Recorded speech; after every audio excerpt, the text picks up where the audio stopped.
going to be recorded. Okay, And let's hopefully continue. we're Hold going on, I to gotta get grab this my quick coffee. enough that we don't even have. Introduce me. Okay, And let's hopefully, continue. Hold on. hey, look at that. We're on your radio, your We are in television, the. your viewing device, as Had we to get like my to call it, martinis. your viewing device. He is Michael Knight. He is in the beautiful city of Pasadena, California. I'm New York Vinnie. I'm in the beautiful city of Seattle. And together we are Mikey and Vinnie. And I Known see to you got the people. Samish. You pull over on the Samish Highway. Where do you go? You go to the garage. Well, that's where everybody's hanging out. It kind of feels like a nostalgia weekend to me, Michael. I mean, it's a very nostalgic period of time we're in. I mean, we had the Old Timers Day, I and was going to number one on my list. I wrote right, 2024. you had Old Timers Day, then you had Ichiro in town yesterday to get Yeah, put into the Mariners Hall of Fame. and looking good. Looks like he could The way play. to He looked so good. Looked like he could play. Oh yeah, I have no doubt in my mind that he could play. If you want to, if they needed a a designated hitter, I'm sure that he could do it, and not only that, but bunt and get on successfully. Um, and this morning you had a rocket sitting on a launch pad at Cape Canaveral. That was the mission was scrubbed, but yet you were there as you were in the '60s watching this long rocket get ready to go up in the air. Was thinking the same thing. How odd it is to go back in our short history to the phrase "scrubbed," because scrubs were what happened all the time. In fact, the only mistakes that the space program has made is maybe they didn't scrub enough. There was a couple of those takeoffs that should have been scrubbed, Right. and an inspection that should have been held, and their commitment to safety. Everybody knows when you sit on top of a fireworks, a lot of things can happen. They can't be stopped. But scrubbing is a good way to go. Let's hold it, and we'll go back and do it again. Of course, there's no people on this rocket, but they're planning on it. Right. Right. I mean, this is what's going to get us back to the moon. In many ways, I'm so conflicted about this, Michael, because I think we should be going. It's in our DNA. It's in our bodies to explore. From when we're little kids, we want to go around the block and see see Yeah. what's on the next block, what's in the backyard, what's on top of the closet. And this is taking that to the ultimate extension Right. of what's up there, what's on the moon, what's on Mars, what's this, what's that. So that's in us. But the other flip of the coin here is we got a lot of problems here Well, we always will. that need to be more, I think, than usual. And, But and we have more than God intended. yeah, yeah, I'm going to give you lots of trouble. we had troubles back in the '60s when we made the commitment to go to the moon, Yes. but I think they were we were also doing things for people here. We But were remember, enacting civil remember that. rights legislation, Social Security, Yeah. what do you call it, Medicare? Right. Different programs that took care of the people here. Are we You know, doing? when Kennedy said we're going to send a man to the moon and bring him back, what he did not add was the people in the space department right now, program that's going to do it, have no idea how that's going to happen. They know we're Right. going to leave here. We know we're going to go there. We think we need some tools that we don't have. We're going to have to build them all. And then they finally came to the conclusion that we can do this. It looks like we can do it on paper. The problem is no one has done it before, and there's some dangers inherent in that. And first of all, they wanted to see if they could just put a guy in suborbital flight. Alan Shepard just went. Yeah. He didn't go around. He didn't even go around the Earth. When they made that commitment, and actually the commitment was Kennedy, but they had started on that um, much earlier with Werner von Braun and coming over from Germany and the monkeys and the chimps and Nazi the schmutzies dogs is and Werner von Braun. Werner von Braun. Remember Um, the song by Tom Lehrer?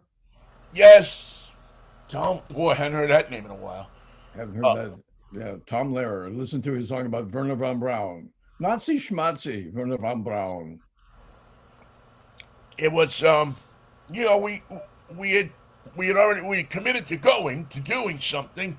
We didn't know what the heck it was, and all of a sudden they brought TVs into classrooms so we could watch these things. Maybe the greatest piece of propaganda ever Yeah, devised is you bring TVs into the classrooms and you show these young kids that we're trying to go to the moon and to here and to there, and you put your best people on it like Cronkite and Eric Severide and who was the guy, Bob. Who was this, the reporter for CBS for years? Not Bob Harwood. Bob Abernathy. No, but he was the space report. He was the guy that they would always go to, and was there CBS's space guy. I have to look it up. I I should don't remember remember. his name. Not Bob Harwood. He works for, but it's somebody with a name like that. That he was the guy that was on the set with Cronkite all the time, with the models that showed you how the Ah, the LEM separated from Apollo, and okay. and with. I mean, I remember this distinctly with the hand models, pulling them apart and showing you, how everything worked. And Cronkite and CBS did a pretty good job of that. There was a guy that worked Was for, yeah. I mean, he was the best at that. what was I the mean, guy's name for CNN? His name was Milo. He got injured and he got hurt and got out of the business. He lost an arm or lost a hand in a terrible accident. And they still call on him periodically. He does stuff from home, but he was their go-to man. And I wish I could. Milo O'Brien, that name rings a bell. I think that's it. yeah, I think I know the guy you're talking about. And that lends us to one kind of nostalgia, remembering the rockets going up. And first, the kids were so impatient. Why don't they just shoot it off? No, countdown. Yes, When's not it coming? It's fireworks. right on your screen. Just watch it. When it gets to three, they go ignition.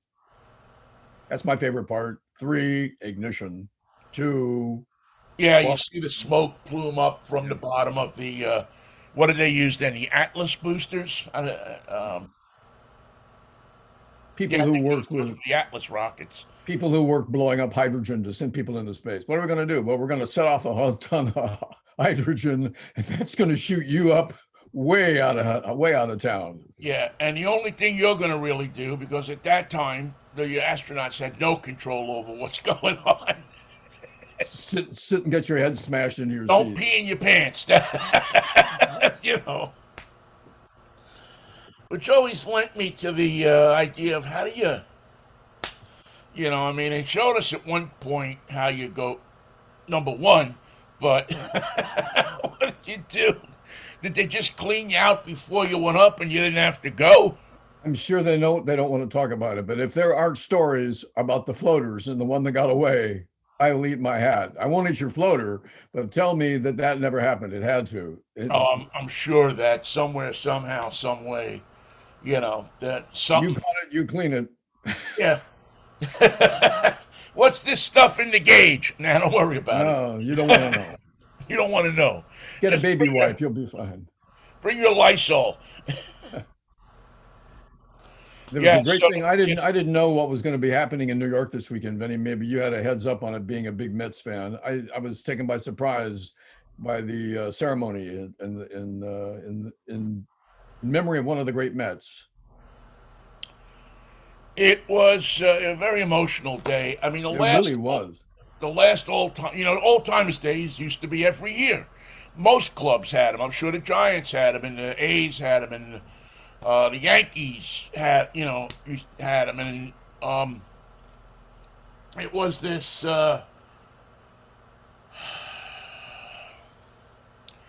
It was just this emotional time. Now, the Mets were funny because they had their first old timers day. I believe the first year they were in existence. Hobie Landreth, come Well, that's on. what they did. They brought in old Dodgers and old Giants, and it was a very whoever came up with that Good was idea. absolutely smart. Because while your team doesn't have old timers, there are old time baseball players that people will pay lots of money to come and see.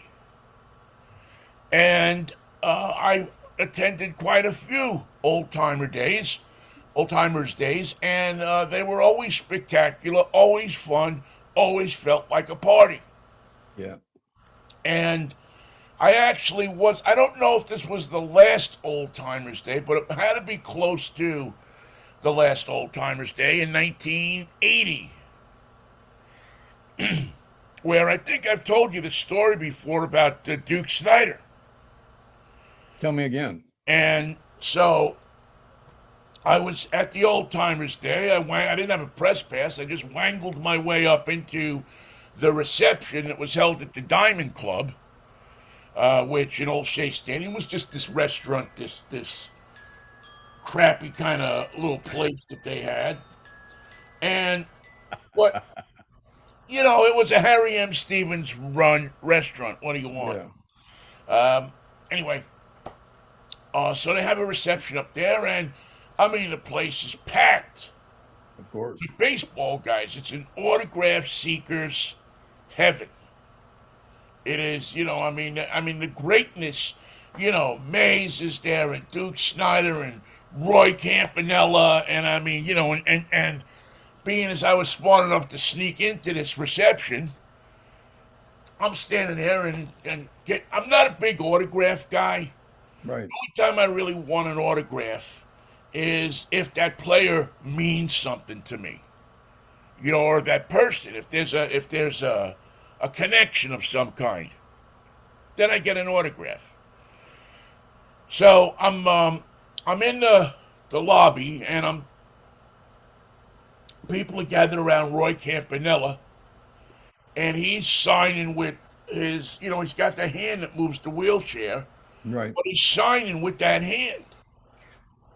So I'm going, oh my God, I can get, so I'm getting Roy Campanella's autograph. So Duke Snyder comes over to talk to Campanella. Wow.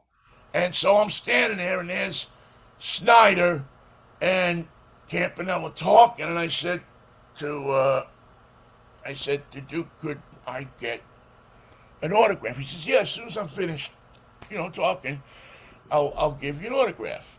So Snyder's talking to Campanella. I'm standing there talking and smiling and just listening because I've always been smart enough to, when you go to these things, don't sit there and tell them about you. Just shut up and listen. Yes. Good advice. That's all you got to do, and you'll get, let these guys tell the stories. You just sit back and listen to it, unless you have something to interject into the conversation. So, anyway, they're talking, and some guy comes on the other side of Snyder and asks him for an autograph, and he knew the guy from somewhere. I mean, maybe it was an usher in Old Ebbets Field or something like that. It was some kind of connection. So Snyder turns to me and he says, can I borrow your pen? Ah, And I said, of course. sure. Why not? Duke Snyder's going to sign, And now I'm thinking to myself, I'm definitely going to get the autograph. Now, I mean, you know. So he talks to the guy for a minute, and he signs a ball for him. And he hands me back my pen, says a few more words to Campy, and then he turns to go, and I say, "Oh, Mr. Snyder, what'd you say?" He says, "I can't, I gotta go." Oh, so close. So close. So, I thought you were going to lose the pen too. he gets the autograph, uses my pen, and I get Epis. But who cared? I mean, in retrospect, I really would have loved to have had Snyder's autograph. And I think I have it on something else. I eventually got it somewhere, but I wasn't exactly happy Yeah. for a moment. I remember when Campanella got hurt, and I thought it was awful because I was a catcher in Little League. And obviously, he was a catcher. If you don't know where Campanella, he caught for the Brooklyn Dodgers, terrible auto accident, and was paralyzed for the rest of his life. But I don't know if the Dodgers took care of him, but they certainly should have. I think they did. I think I know that they brought him out to all of the different events that they had, and I'm pretty sure that the Dodgers, because I don't think he won a ton of money out of that accident. I don't know if he got No. anything at all out of it, really, to support him financially. I know he sold the rights to his book for, um, what at the time was a pretty decent. I think it was like a $500,000 or something. Like I wouldn't buy your house today, No. but back then, and he still had, I believe he had the liquor store Oh, um, where? uh, Brooklyn? in Brooklyn, yeah, for years after that. Because all these Mm. guys, well, not all of them, but most of them had businesses. But the Dodgers, I'm pretty sure, I remember reading somewhere that they took, they paid him as an ambassador, a Dodger ambassador, and would provide him transportation and everything to get him to different events out in LA and stuff like that. So, I mean, he was. I mean, they were a good team, obviously. But if you go back and you look at those films of the World Series and all of that, Campanella was Always in it. always there. Always in it. Accommodated and brought to those events, and was just a delight to talk to. A guy who had gotten over his bitterness. I'm pretty sure he was. As a matter of fact, if you read the book, that he was extremely bitter after the accident, as probably almost anybody would be. It's pretty hard to have a plan B to make you feel better after something like that. Yeah, I mean, if you're just a regular guy who goes out and just drives a truck or something like that, and something happens, you're going to be pretty bitter. But here you are, Yeah. you're probably next to Yogi Berra or along with Yogi Berra, considered the best catcher in baseball. You've you've broken a color line in baseball. As you're playing one of the intelligence positions, Yeah. You got to and call a many game. people did not think that black people could play those positions, even after they got into baseball. Well, he can't be a catcher. He's got to remember the singles. They never saw the Negro Leagues, did they? Yeah, no, they never saw Josh Gibson and people like that. But and so after he was able to get over or get past or do whatever he did to squash his bitterness, and Yeah. I'm sure it took a lot of work. I mean, I'm bitter when somebody doesn't invite me to a party. I can imagine, he was a pretty nice guy, and I remember that conversation with him that day, and Yeah. talking to him, and that's really, I always say, oh, Duke Snyder walked away, but I think I was actually pretty enthralled in the conversation I was having with Roy Campanella, to be honest with you. We just had one of those conversations that, I mean, really, when I think about it, it's one of the things that made me want to do more in baseball than just go to games. Yeah. It made me want to spread the gospel, the word, whatever it is, to be an advocate, to be somebody who turned other people on to all of the stuff that's past just the facts and the figures in the back of the baseball card. Did you see the picture from the old timers game of Ed Kranepool in his 80s leaning on the It's on my Facebook page. Steve that's probably where I saw it. Yeah, Steve Henderson is Yes. next to him and has his arm around him. Yes. Yes. Yeah, Yes. Jay Yes. Horwitz, the longtime PR guy for the Mets, who um, asked me one of the most profound questions I've been ever asked in baseball. I'll tell you about that in a minute. Jay Horwitz took that picture, Yeah. and it just brings tears to your eyes. Wonderful. You know what Kranepool was Like, thinking, don't you? I'm going to get in the box here. I think I still got a couple hits in me. Yeah, and there's another picture of I believe it's Jay Hook, who was one of the original Mets. And I think they they have the thing set up where you can walk out to the mound, and Hook is walking out to the mound with his walker. And I think for the last, if I remember right, for the last like few steps, he puts the walker aside and he just walks out onto the mound. Give him hell, Hook. And I mean, and Jay Hook was one of those original, you know. And actually, I sent, I sent because I know that I know that he was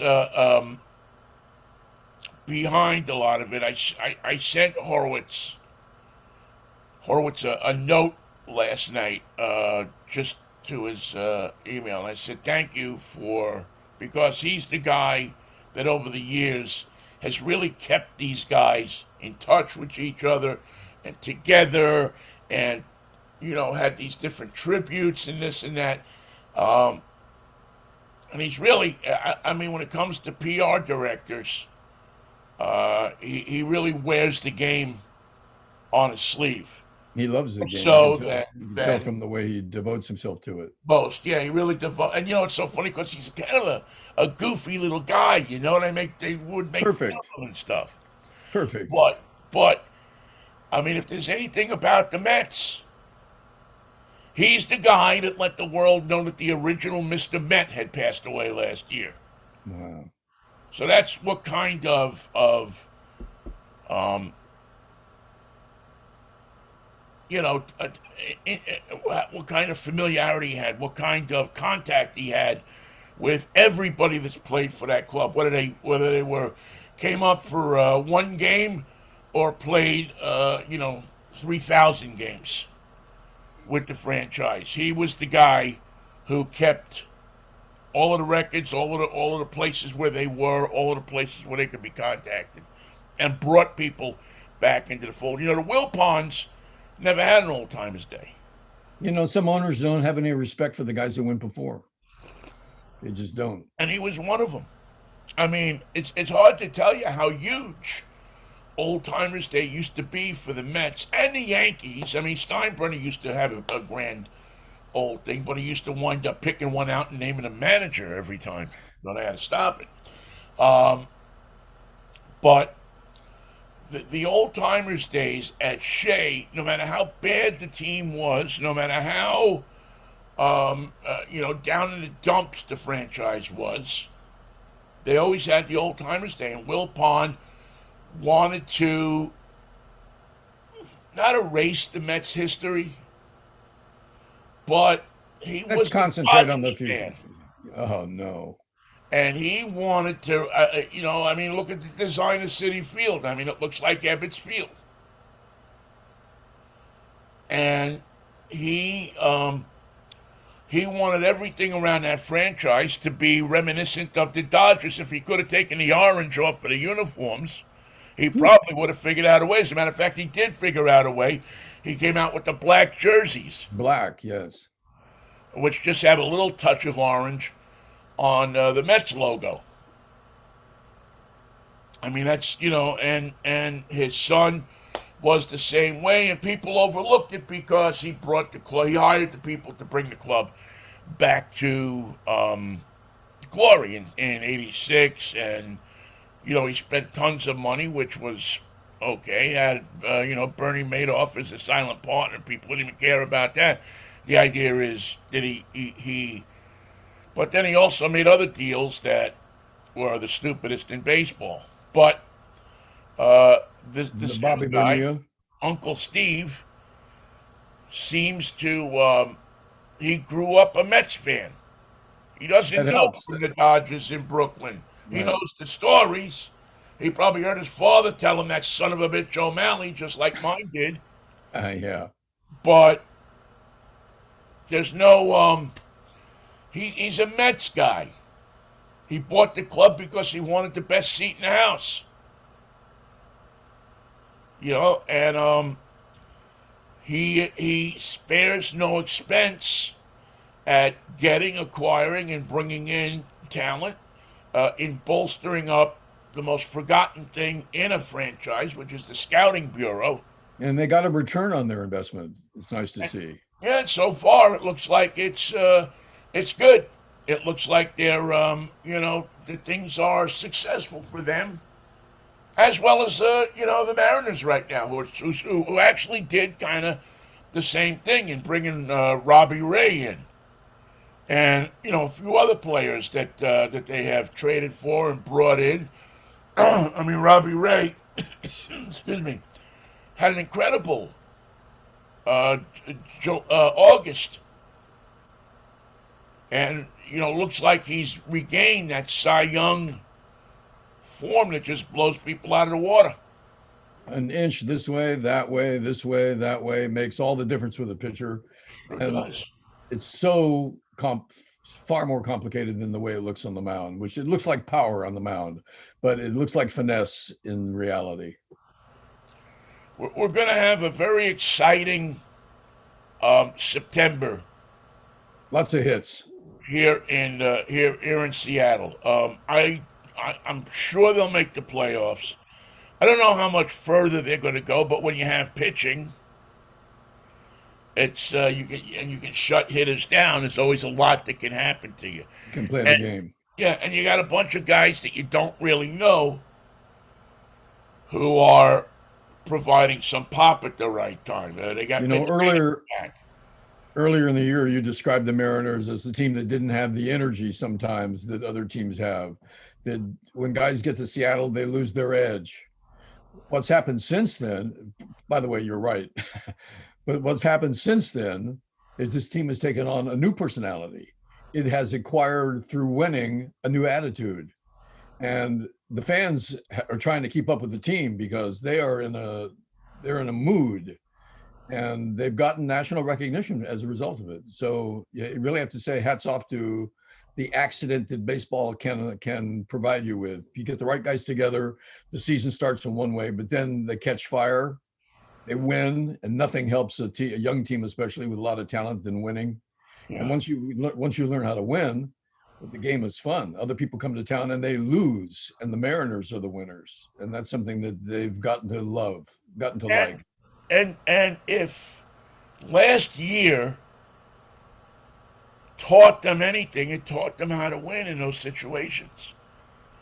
Even though they didn't make the playoffs last year, they missed it by what was it, a game or two games, I forget. Um, that experience with a lot of the club still here gave them an invaluable lesson. It gave the manager an invaluable lesson because they knew that they were onto something and they acted accordingly.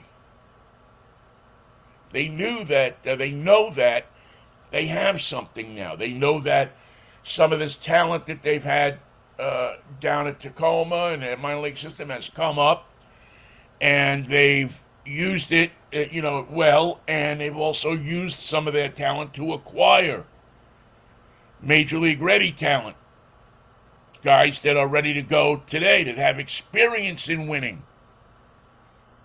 And when you have those guys, back in the 2000, 2001, 2002, the Mariners brought Stan Javier in, and who was the son of Julio Julian, Javier, who a was great a player. great infielder for the Yeah. Cardinals for many years. And Stan had been on some winning clubs, and he knew how to be that guy in the clubhouse who, Buter was the guy who said, "We're going to the playoffs," and then, but Stan Javier was the quiet guy who talked to the players individually, who could talk to the Spanish players and get them, on the same page. And I'll never forget that guy because he just had such an influence in that clubhouse in getting people on the same page. And he was one of those quiet leaders. You would have had to been in the clubhouse to see it. Yeah. It's nothing. I mean, his play was good. He got key hits and all of that kind of stuff. But he was one of those guys that kept the train moving. The train was going somewhere, and he kept it rolling. That was a factor. Well, it's a factor in every successful team, I think. It's a factor even in the monster teams like the Yankees, although right this year's not a good example because sometimes they can't figure out how to win with all that talent. But teams that can win, that are in the mix of it, young, exciting teams get that taste for winning, and it becomes something they teach each other and expect of one another. And there are always leaders inside. Giants right now, whether they have leaders or not, can't win. So I have to bask in the glow of a day game that my dad took me to at Seal Stadium. I think we're playing the Cubs. It doesn't really matter. Giants had a right fielder named Willie Kirkland who wasn't with them for very long. Willie Mays was playing center field. Day game, high pop up, high sky, San Francisco, brilliant blue sky. Willie Kirkland has no clue where it is. Fortunately, he realized it as soon as the ball went up, and he holds out his hands and goes, I got nothing. Willie Mays takes off center field, gaining speed as he goes. It's a high pop up. I don't think he's got time to get there. First, his hat comes off. Then he goes into the greyhound mode of top speed, and then hand out. He didn't dive. He timed his sprint perfectly, so he was under that ball, and boom! It was one of the greatest things I ever saw, and it was every day with number 24, Willie Mays. Now, another example of what he would do to a game, and of course, that set the place on fire. Whether we won or lost, I don't care. That was a great play to see. And it was all magic. He had to pull that out of his ass to do that, and he was more than able to get there in time. It was just fascinating to watch. Another time he gets on first base. I don't know if it was a single or a walk, but he steals second right away and causes an uproar because he goes on the first pitch. He's at second base, and now the pitcher is feeling that he got showed up. Well, not yet. Yeah. You ain't seen nothing yet, Mabel. Willie touches second, but never stands on it. He takes the lead right now. When the pitcher's got the ball, he takes the lead, and the pitcher's looking at him and going back, and Willie's jerking him at. And he played that I'm going right into a balk. He's on third base, pop fly to right field, and he scores. Willie Mays plays with your head because he wasn't just saying, I think I can go. He was saying, I'm going to go, and what are you going to do about it? I'm going to play at second base until you can't remember. Did you touch your hat? Did you come to a rest? Did you already stop your wind up? Where are you? Click, balk, and he made children out of other professionals around him with his extraordinary skill. Well, great base stealers did that. If you watch film of Maury Wills, you watch film of Ricky Henderson, or you see Ricky Henderson, or talk to him, and they'll tell you that it's playing with their head. Yes. It's not just how fast you can go, or can you put your foot over one foot and get the jump. It's that, but it's also doing, because everybody in the ballpark knows you're going to go. It's just, how do you unnerve the pitcher in the time that you're standing there? You can cause damage to the pitcher's head that'll last for 3 innings. Yeah, and take him out of his whole rhythm. He can be pitching a no-hitter. You get on for some reason, and you get a walk, and you get on, and you have the opportunity to rattle the crap out of him. Yes. It's amazing. It's always been amazing to me how much of a psychiatrist guys like Vince Coleman and Ricky Henderson and Maury Wills and who's another great base stealer that I had a conversation with once was Brett Butler. Was a guy who wasn't known. Paul O'Neill. Paul O'Neill could steal. He was fast. Yeah. I mean, these were guys that were fast. Not only fast, though, they knew the secret of unnerving the pitcher, of making a pitcher. Anybody who's ever thrown a ball will tell you, whether it's in a softball game or anything, is you got to give 85% of your attention to what's going on at the plate Yes. and 15% of your attention to what's going on behind you. And when you miss that, when you change that number, It ain't good. it's not good because you don't have enough mental capacity to take care of what's going on in front of you and behind you in an equal division.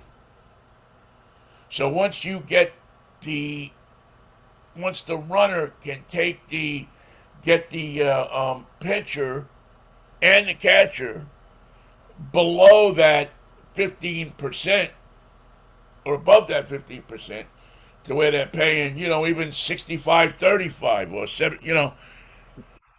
you've now created the opportunity for you to not only steal a base, but for that pitcher to make a mistake, Yep. throw the ball to the wrong base, somewhere else, over the catcher's head. I mean, how many times have we seen that where Oh somebody's yeah. going and they make, a mistake, throw the ball over the second baseman's head into center field, and now you got a guy coming home. You turned a single into a run. We don't see that as much in baseball anymore, and it's a shame, I think. I think it's a shame because the way pitchers are so highly strung right now, and so many of them are prima donnas, as are other members of the team that play with them. When you steal and juke a guy into a balk and play with them on the base paths, they think that's disrespect. They think, hey, what are you doing? You putting down the Padres? The Padres are a great team. You don't steal on the Padres. Well, we just did. We're going to score now. And I'm using the Padres only as an example. But Right. the fact is, if a single player that runs like that in today's games really stands out. Well, Ricky, I'll go back to Ricky because I had the most experience watching him for so many years. Was just absolutely the best at that, of unnerving pitchers, of sitting there. And, it's funny because I had the unique experience one spring training day of sitting in the stands watching a game with Ricky Henderson, Ooh, and I have it all on tape. I kept the recorder running, but this was the day the Mariners did not re-sign him, and the Padres did re-sign him or signed him.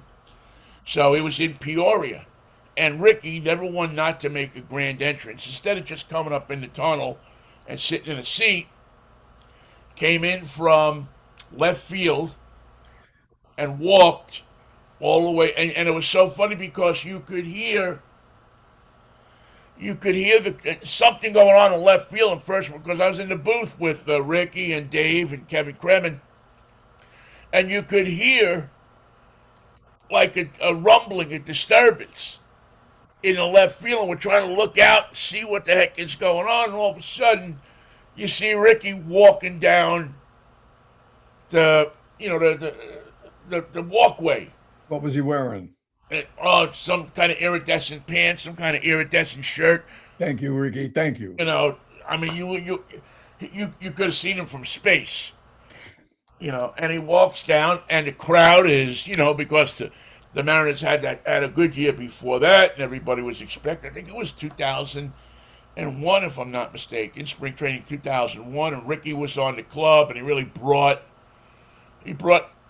some oomph to the club when he got there.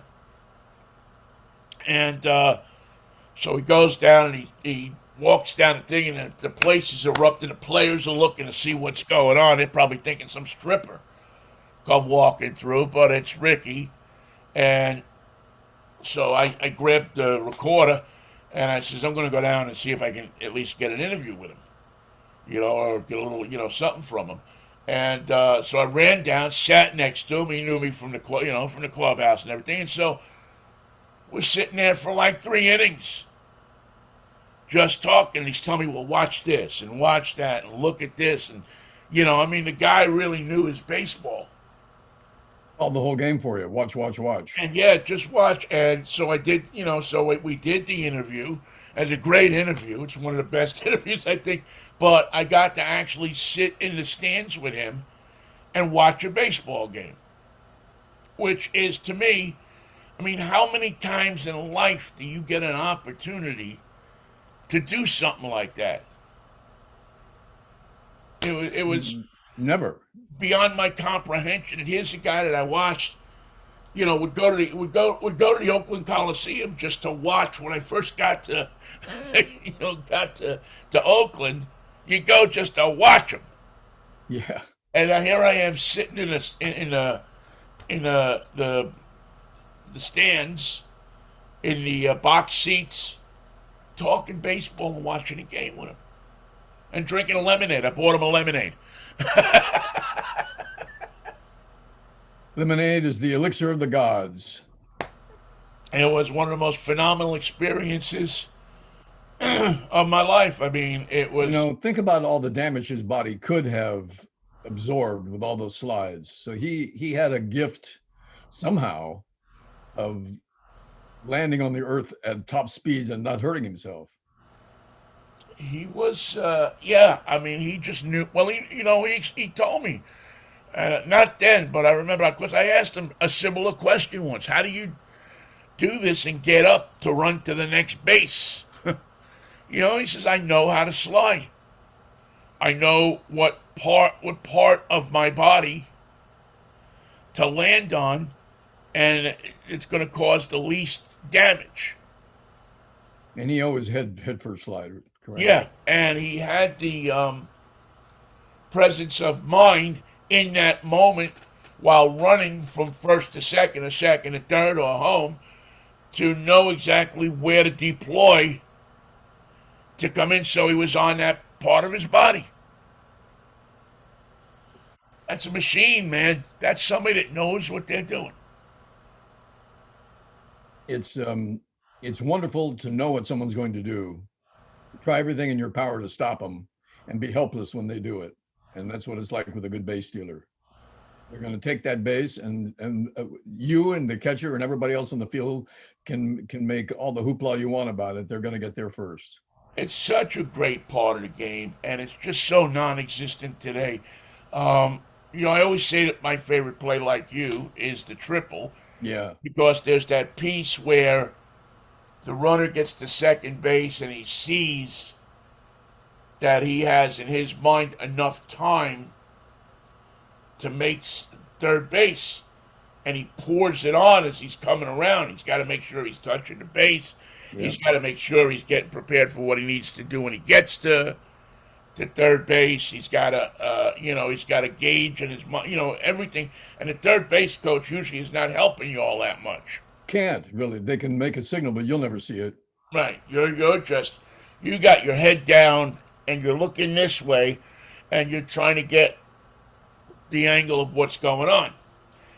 And there's a certain pickup of speed that goes on between second and third that you can visit. I mean, I always said it looked to me like the infield dirt was going higher. Oh, yes, it better be. If you want to get there in time, it better be going high. Yeah, that they're digging harder, that they're moving faster. It's like a racehorse when they're coming into the stretch, and there's another horse next to them. You look at the hoofs, and the hoofs are moving faster, and the dirt, the mud is coming up more. And the guys that can really run, the people, and there's a lot of them in both leagues, speed is still a big part of the game. It's not always utilized that well. But Right. you got to commit before you get to second. You'll never get to third if you decide at second base that you're going to third, because to make that corner, to make that loop, you got to be going at top speed. But guys that can steal bases Yeah.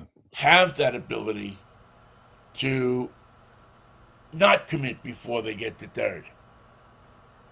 Guys that hit triples have that ability to look and gauge the situation as they're coming up on second base. Yes.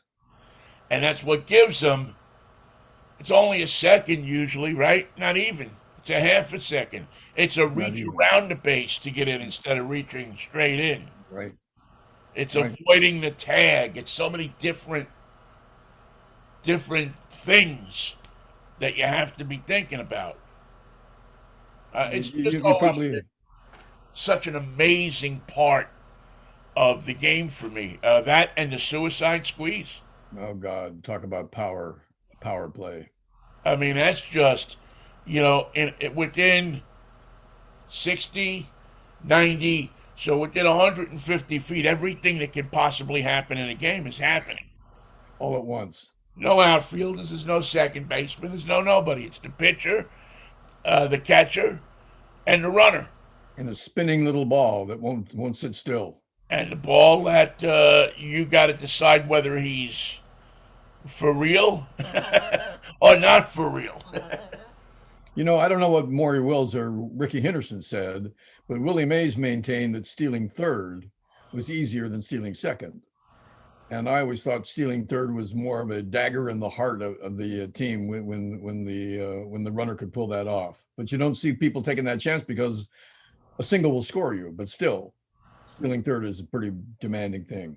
Yeah, yeah. It's really a shame, Michael, that that stats and numbers and but these minute numbers have taken over the game to a degree where they've become the new Bible of baseball. Monkey see. I just stealing bases. There's no number. I mean, it's gut.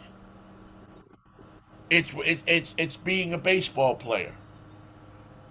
It's also playing the game the right way. Yeah, it's the Let's get fundamentals of the game. It's speed. let's get a run in here. We're trying to score a run. I'm on first base. That's no good. Let's go. Right. And it so gets lost these days. But yet, go to a ballpark or be in a ballpark or be watching or listening when the play happens. And a home run is great and it gives you that great feeling. I'm never going to take away the importance of a home run. I know there are people that argue that home runs um, stop rallies.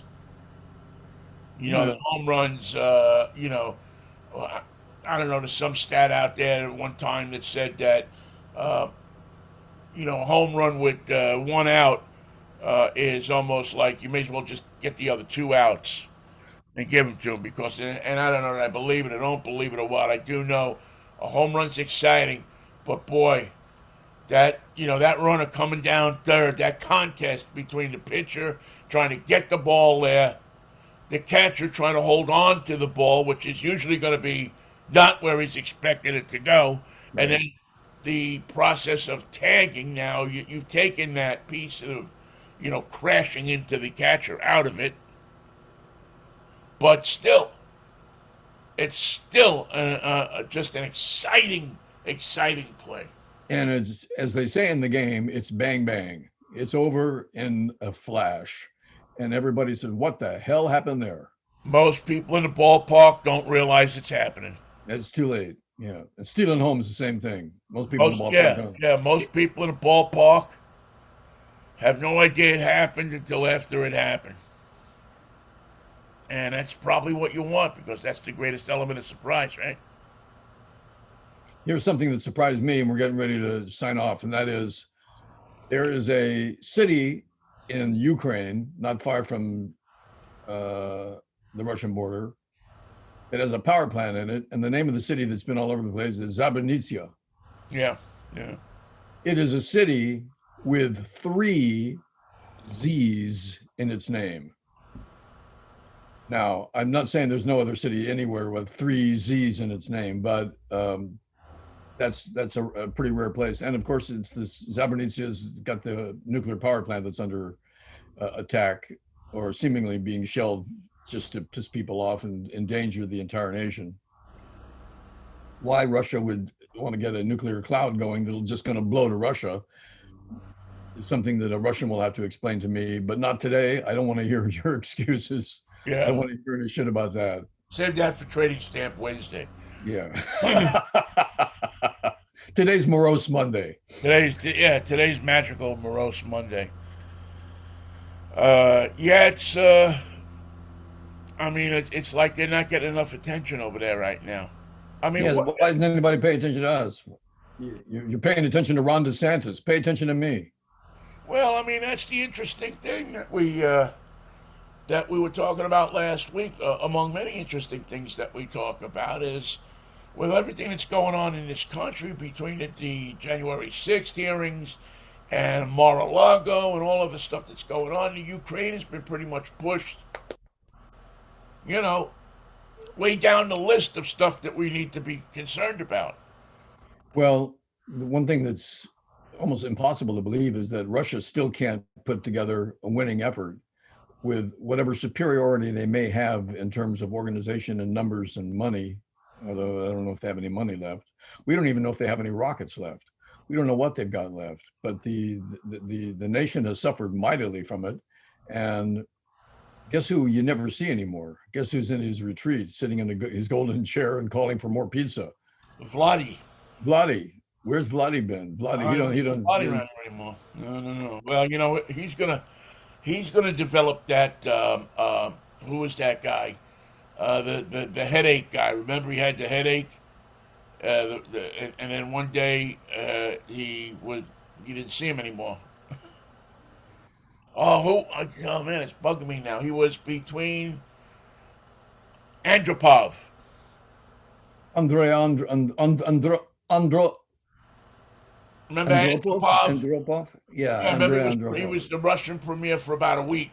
Yeah, All he of a had white sudden, hair. I remember that. yeah, all of a sudden he got a headache. He couldn't come out to the whatever the party thing that was going on, and then next thing you know, he died. He He was got a that Pope. headache. He got that Pope John Paul disease. Hey, I'm Pope. Wait, I don't feel so good. Yeah, yeah. Don't drink the tea, pal. If you're smart. Did you let the Medicis in? I said, don't let the Medicis in. A simple rule. What do? Do me a You let favor. them Take this envelope to the bank for me. Uh, maybe not. Uh, yeah. I mean, although I have to get a laugh out of this, and maybe we'll play it next time. The biggest thing you see in YouTube right now on YouTube with Russia, because I always check in, is how dissatisfied the Russians are with the replacement for McDonald's. I wonder what they're using. We don't see that burro out back anymore. Whatever happened to that mule you used to have? You don't see any of the bodies coming back from Ukraine Ooh, either. Soylent Green special. I'm not saying, I'm just saying.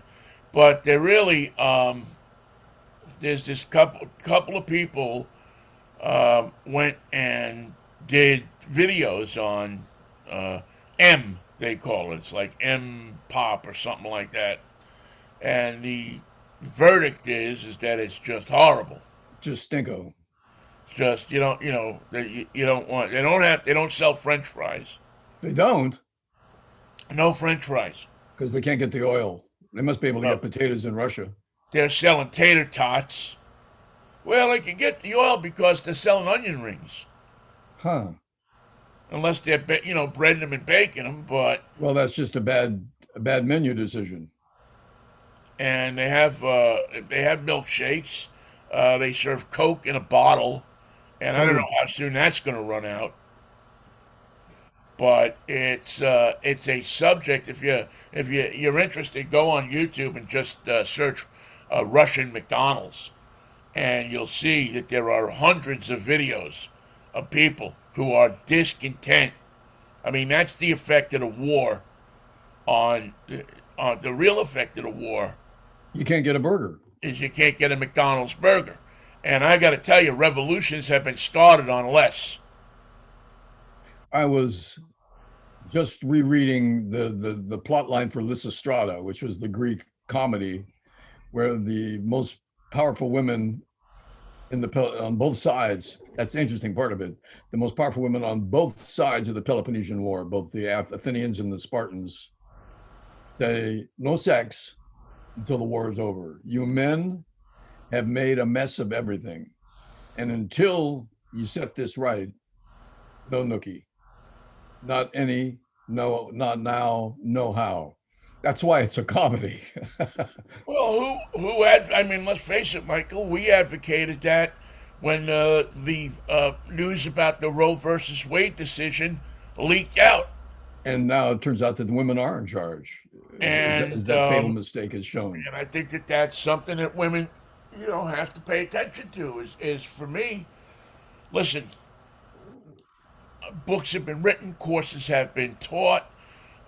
Men have, for years, been powered by women and sex. Let's face it, it is more powerful than anything in this world. True. And when you, it is amazing what happens when you deny a man that portion of an intimate relationship. And for good reason. And None of that until this stops. and I firmly believe that if women in this country went on strike and said, you know what, pal, you fix this or you ain't getting any. And what would Ron DeSantis do? He'd put his foot down. That's what he'd do. He'd Well, insist. he'd find two hookers, you know, and Choose pay them grab out two. state funds. That's Well, sleaze dead. there's a 2-for-1 on Monday in Florida.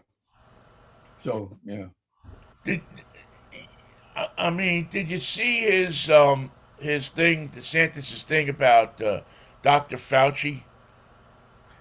take the little gnome and Yeah, send him somewhere. here's a guy that's done more for humanity in one afternoon DeSantis is not part of humanity, as you know, Vinnie. than than DeSantis has done his entire existence on the planet Earth, and his entire family have done, whoever they may be, for their entire existence on Earth. You could wipe them all out, and nothing would happen. You could wipe Fauci out, and millions of people would be, their lives would be less because you did that. Only Fauci, out of any doctor you can name, took on Ebola, AIDS, COVID, when Well, that's no one had a clue where to go, what to do, how to proceed. forget about everything else. Just go with AIDS. Yeah. And did they make mistakes in the early days of AIDS? Yeah, nobody knew what the hell they were dealing with. And that's where you started with. Just like going to the moon. How do you get from here to there? Well, we're going to find out what this virus is from, and we're going to stop it. And amazingly, his track record is just an amazing one. And always at the top of his class, always one of the smartest dudes around who could apply his God-given brilliance for the good of mankind. And along comes Ron DeSantis in a cheap suit and decries this guy as an elf, as something lesser than, as a man that he's going to send somewhere. Let's grab him and send him somewhere. Let's show him what we think of him. And here's our thanks. Thanks from planet Earth to the Dr. Fauci. If Ron DeSantis gets anywhere near the Republican nomination for president, and he's the likely guy right now, I mean, I think Trump is going to be cooked. I think DeSantis maybe as well, only because his message is so ugly and his methods are so reminiscent of the mayor of Chicago. I can't think of his name right now. Well, Mayor Daley. Mayor Daley. Yeah. Just the tough guy approach, the bully approach. Well, that's it. He's nothing but a big bully. DeSantis and Trump both have that in common, that they are nothing but bullies. They work from a bully pulpit. They use laws and position to bully people, not to try to make their state better or their No, country better. no. I mean, really, if you live in Florida, you think it's better today? Now, I guess if you're a hardcore fascist, maybe maybe it is better.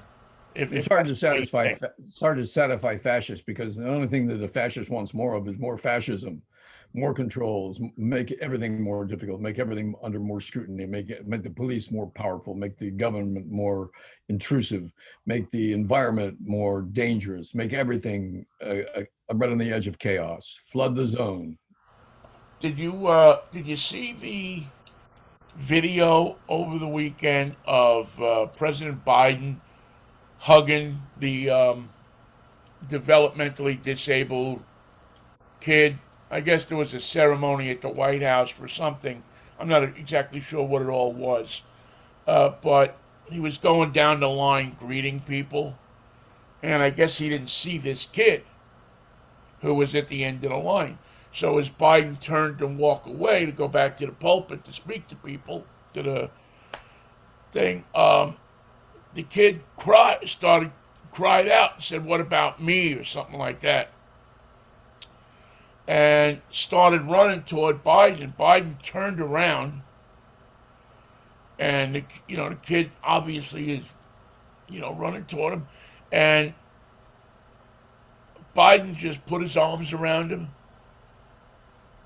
and started, and he said the kid said, "I'm scared, I'm so scared," and Biden took like a minute, more than a minute actually, and just started rubbing the kid's head and hugging him and just doing what any parent would do and any human being would do to calm down somebody who was in suffering Right. for some reason, no matter what it was. Um, if you go and I think Ken Olin retweeted the video on Twitter. If you go and search him, the video is there. It was just such a touching moment. And one that you would never, I mean, I don't know that you would have seen it out of the Obama White House either, to be honest with you, or the Bush, or, whoever. But it's one of those things that make you realize how much we missed the 4 years that Slapdick was in that office. And all the awful things that it like rose from the bottom of the pond, and we still can't clean this place up. Yeah. It's we're poisoned. We poisoned ourselves with our own hatred and our imaginations and our cult needs. Why we need to be in a cult, I can't tell you. But Yeah, I don't know either, there Mike. they are. But yet we see it time and time again. We've seen it from the 30s and the 40s, and probably even before that. People whose minds are made up, and yet they've made up their mind by reviewing no information that would be able to change their mind. Their minds are And made up. and they want to make up your mind. Oh God, yes, with no That's the evidence. thing about the cult. It's like soccer fans. The Soccer greatest game on fans earth. spend hours telling you how great. I don't like soccer. Oh, no, no, no! You don't understand the game. No, I understand the game. You don't like. I just don't like soccer. No, no, I'd no. rather You have watch to rugby. like Yeah. soccer, and they'll spend hours. They'll pay thousands of dollars for a ticket to take you to the game. They'll tell you about how the whole world watches soccer, but here in America, we're not smart enough to watch it. We're not intelligent enough to watch soccer. We're not this, we're not that. They will tell you, a baseball fan will, you don't like baseball? Oh, come on, come to a game with me. All right, you don't like it? All right, see you later. Yeah. See you at the chessboard. Meet you in Take a the walk. Yeah. A soccer fan can't let go of it. They have to. Well, here's a scarf. Here's a this. Here's a that. I don't want to wear a scarf. I It's don't want too to wear a long. scarf in the middle of summer. I just don't. The game bores me. It's boring. I don't care. But yet the soccer fan will continue to, for their entire life, friendship or whatever, until you tell them, just, leave me alone. Or you don't call them anymore. Because they just get that. It's a cult, and where they actually wind up making you hate soccer because they're so overbearing about it. So, have you heard the good news about soccer? No, and there is no good news about soccer. Game Listen, canceled. Yeah. it's fun. I'm sure people go and they get something out of it, just like I go to a baseball game or a football game and get something out of it. But I don't stand there telling soccer people, "Oh man, you don't understand baseball. That's why you don't like it." If you don't like it, you're doing it wrong. Yeah, you're not watching it right. You're not watching it the same way I watch it. You're not. Shut up. Shut up with that already. And I think there's a real analogy there to the people of certain political candidates, the certain people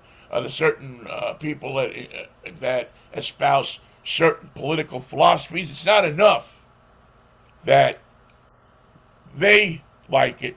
You have to like it too. You have to like it like I like it. Yeah. And you have to be as passionate about it as I am. And Some if people are you're that not, way about comedians that aren't really funny. yeah, yeah, or musicians that aren't that good, but That people aren't really. get, or songs. Everybody, there's a cult of people that will tell river deep, mountain high. There are people, songwriters, who will tell you that that's the greatest song ever written. Well, I don't know. I've listened to it 1,000 times. It was a good song. That's all. It's a good song. The greatest song ever written hasn't been written, and it will be, and then we'll have to move on to the next greatest song ever written. The greatest song ever written, Michael. Just like, what's the best restaurant in the world? It's the next one. Yeah, right. Just get me a hit. Yeah, exactly. Mikey, Vinny, loads I'll of see you. fun. I'll see you on a wacky Wednesday. What do you say? We could just go until Wednesday. We could just sit here and keep going. Set a world record. We haven't done a Marathon. Mikey and Vinnie marathon in many a year. I want to get paid for that, but I'm in. Yeah, I would too. By the hour. Precisely. All right, man. I will catch up with you on Wednesday if the Lord's willing and the creek don't rise. Mikey, have a good weekend. Say hello to your lovely wife and your lovely family for me. We're gonna have a week of 100 degrees, so keep your eye on me. We're struggling here to hit 70 today. 89s today. That's the lowest temperature. The rest of the temperature is a week of hundreds facing us in Southern California. Come on up, man. Come up to Seattle. We should come up and do a week of shows up here. I don't think that's a bad idea. Well, we'll set up our table in front of Cairo. And I want to say hello to my granddaughter, Kennedy Quinn, first day of first grade. Go, Kennedy Quinn. Oh, go. Oh, did you get her crayons or something? We got her a little thing. Little bag? She wanted a dress, of course. There you go. Little, like you told me many years ago, little girls mo better. No better. See you Wednesday, Vinny. Peace, brother. Peace, love, and Manischewitz, as a matter of fact, man. What a wine, jeez. See you later.